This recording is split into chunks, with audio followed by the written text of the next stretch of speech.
Break bars, also known as Defiance bars, are an integral part of Guild Wars 2's combat. Using crowd control abilities in order to overcome this mechanic is a vital part of many different boss fights in the game, and not doing so may lead to the failure of an event, boss encounter, or even an achievement. A bit over a year ago, I got a suggestion to highlight my favorite break bars in Guild Wars 2, and here we are. On the surface, this may seem like a bit of a silly topic, but there are actually quite a few interesting break bars with fun mechanics to look at, so let's get started. In the number 10 spot is an interesting one, and it is the Of Mists and Monsters meta. I put this one in the spot because the break bar during this fight is one aspect of an overarching phase that I really enjoy. Of Mists and Monsters is the meta event in the Janthir Sentry map that most players who have played through the recent expansion should be familiar with. This is where you fight Greer and Decima out in the open world with two groups on completely opposite sides of the map. At 75% and 25%, you enter the Warclaw phase for whichever boss you are currently fighting. The Titan will become immune to all damage, or in the case of Greer, a bunch of adds will also spawn that your group needs to defeat, which is very fitting for this boss. Afterwards, the break bar appears. Now this is a relatively simple break bar that you need to use crowd control abilities in order to chip away at. With the Janthir Wilds, a big focus has been put onto the Warclaw, where you can use your Warclaw to chip away at a boss's break bar. But after your team successfully depletes the Titan's Defiance, you then enter the next part of this phase, where you have to use the Chain Pull ability on your Warclaw against the Titan, and then run in laps around it, similar to what you do for a moment in the story against Decima, essentially trapping the Titan in place. Thematically, what depleting a break bar does mechanically. And I just really enjoyed this phase of the fight because it's a really fun concept for Guild Wars 2. In the number 9 spot is Blighted Eir Stegalkin.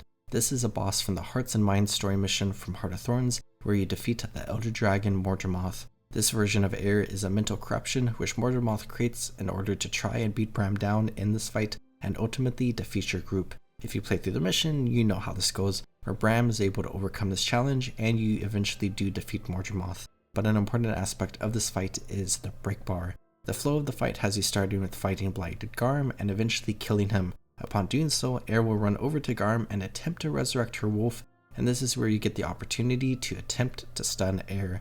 Her break bar is relatively easy to get through, and you want to make sure you deplete the break bar in order to get a whopping 15 seconds of stun against Eir.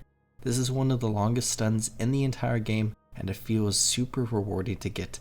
And it is pretty important to get because this is vital to do in order to easily defeat the boss.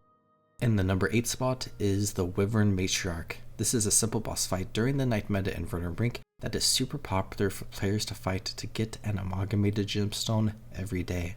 Defeating this boss is also an important part of getting the maximum amount of rewards during a night meta in Verdant should your group be doing that. The break bar during this fight is super cool thematically because the Matriarch, Wyvern, will attempt to fly away, but having your group deplete her Defiance will force her to land, where you can then continue attacking her. Should you fail, she will fly away for a bit and attack you without being able to attack her back. This fight has a special place in my heart from a nostalgia point of view, because when I think of break bars, I tend to think of this boss first because of how this is one of the first big examples of a break bar that many players back in 2015 experienced with the introduction of break bars in the Heart of Thorns expansion, myself included. In the number 7 spot is Vale Guardian. There are a lot of raid bosses in Guild Wars 2 with fun or interesting break bars, shout out to Gorseval the Multifarious, but Vale Guardian is just my favorite.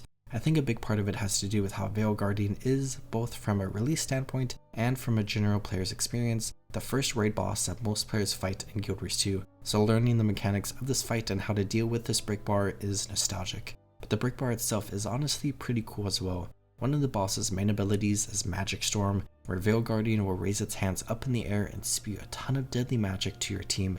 This attack can be pretty devastating to a newer group and should be dealt with quickly by depleting the boss's break bar. This break bar is interesting because depleting the boss's Defiance will simply stop the attack and not lead to a stun phase, but stopping the attack is probably even better than stunning the boss. Another interesting part of this break bar is how it interacts with the Seeker's mechanic. These little red orbs pose a ton of damage to anyone close to them.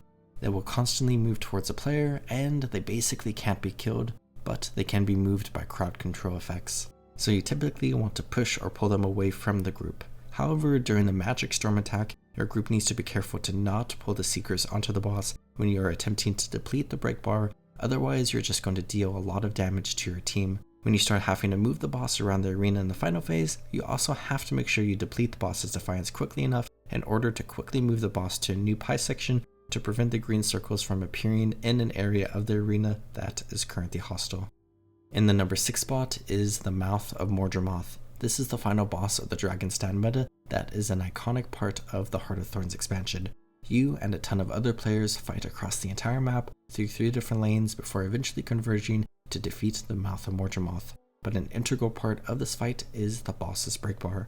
There are a lot of phases to this fight, but the biggest phase is where you have a bunch of players pick up mortars to throw at the Mouth of Mordremoth while other players stun the boss. The mouth will bite the island it is focused on 3 times, and you need to stun the boss by depleting its defiance a total of 3 times in order to get a massive stun on the boss, allowing the group to deal a lot of damage. But as you stun, you can still deal damage to this boss, so an incredibly important part of this fight, which was more important during Heart of Thorns and is less so now, because the power creep is being slow to CC this boss. If you draw out the bite phase by carefully controlling your CCs, you can both deal more damage to the boss, while also giving more time for players to run mortars to the boss to deal massive damage. And way back in the day, doing this could sometimes be the difference between failing or completing the meta.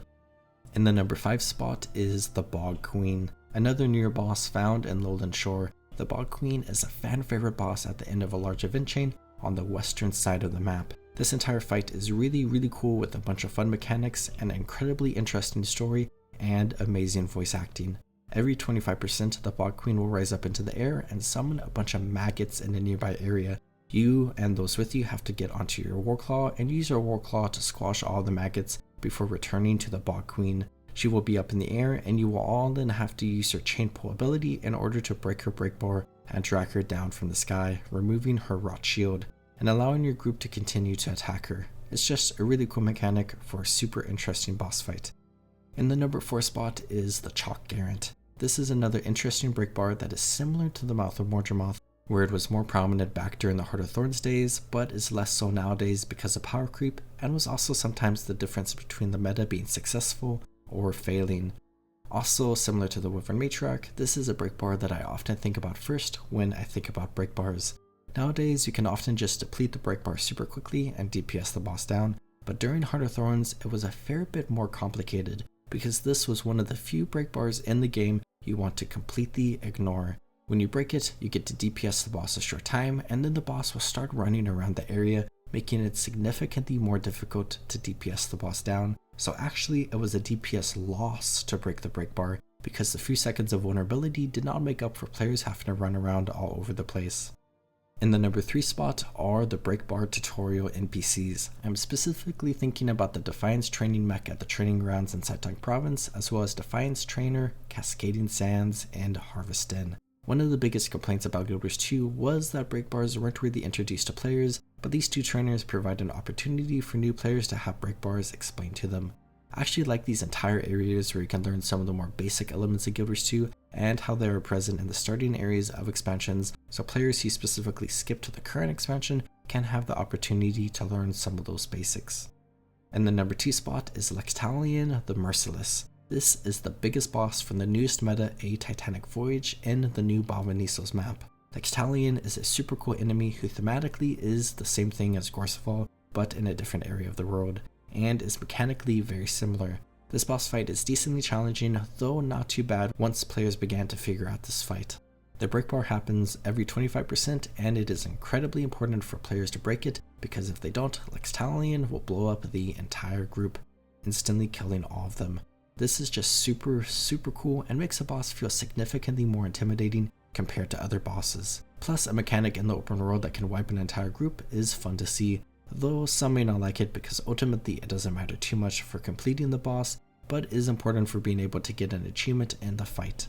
This breakbar is also interesting because it is connected to another mechanic in the fight, where when spirits spawn after Lextalion traps players, the team needs to kill the spirits as soon as possible. For each spirit that is alive when Lextalion begins to blow up the group, the breakbar will be harder to get through. So if too many spirits are alive, or if players just don't have enough CC, the players will blow up.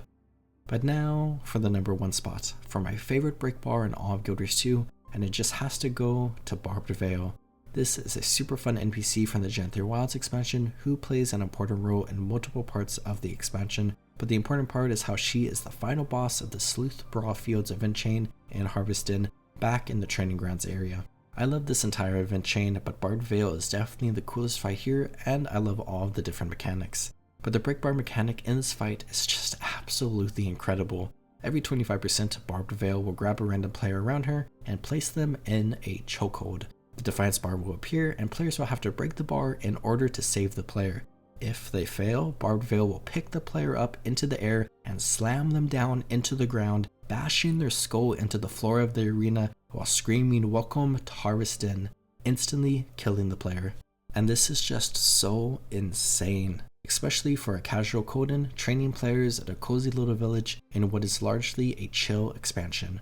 Reflecting on this list, Heart of Thorns is a massive expansion with a bunch of break bars that I like a lot, and that makes sense given the fact that this is where break bars were a new mechanic. But the most recent expansion of Genther Wilds has also introduced a variety of super fun break bars that I just love a lot, and Barbed Vale is the perfect example of a fun break bar. And that's my list. I hope you enjoyed. There are a lot of break bars in Guild Wars 2, and there is a surprisingly high amount of variety between them. I've enjoyed the newest ones added in Genther Wilds, and I hope we continue to see some more in the future. If you like this video, I have an ever-expanding playlist that you can check out for more. I hope you all are taking great care of yourselves. Have a good one, everyone.